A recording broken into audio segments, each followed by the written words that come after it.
there is a historical tiff between LJP and JDU because Nitish, when came to power, created this Mahadalit category, which significantly reduced the power of LJP, which got 12% votes in 2005, fell to just 5 to 6%. And that's why we see that there is a bit of animosity between the two camps, and the 2020 episode, the JDU cadre is not able to... Yes, on Jhanjharpur, Nitin Mishra, he is the son of late former Chief Minister of Bihar, Jagannath Mishra, who represented the seat 5 times from 1972 to 1990. His son, currently a minister in Bihar, is leading from Jhanjharpur.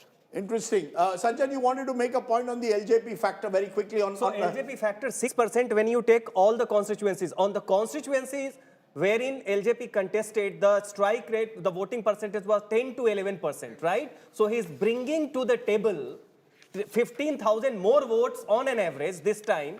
Right.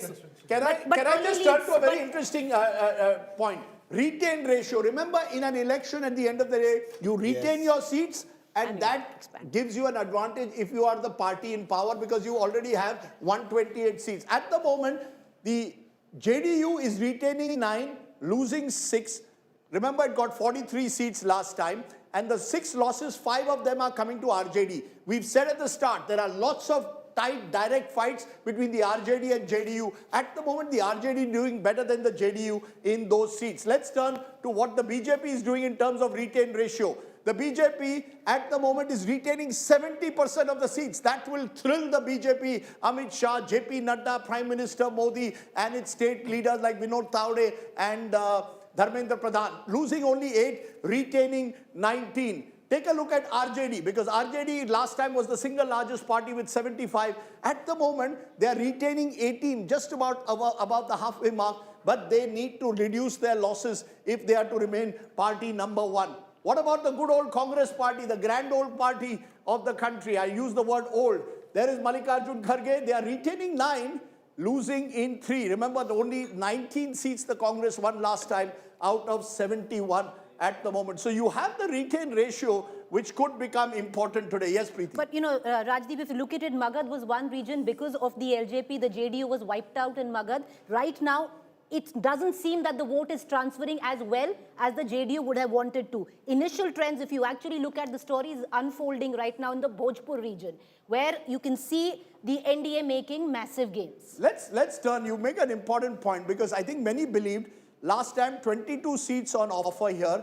19 of those seats had gone one way. The Mahagathbandhan was dominant in Bhojpur, in areas like Buxar, Rohtas, the lovely place of Sasaram. You have a Sher Shah Suri mausoleum there, Shahabad, old Shahabad as it was called. It was the seat of Jagjeevan Ram, the first sort of major national leader to emerge in many ways post-independence from Bihar, along with Rajendra Babu. Rajendra Prasad could have become Prime Minister, who knows, Jagjeevan Ram. But at the moment, 11 to the NDA, 10 to the Mahagathbandhan. So you have a tough contest in Bhojpur. I'm trying to understand what could have shifted in Bhojpur. Is it the fact that the CPI-ML, which dominated in many of its seats, and we'll see their strike rate in a moment, they have weakened in this election. There's been talk that they're not as strong as they were 5 years ago. Bhojpur, plus, as you said, the Kushwaha factor which is coming in, EBCs are shifting back in a way to the NDA.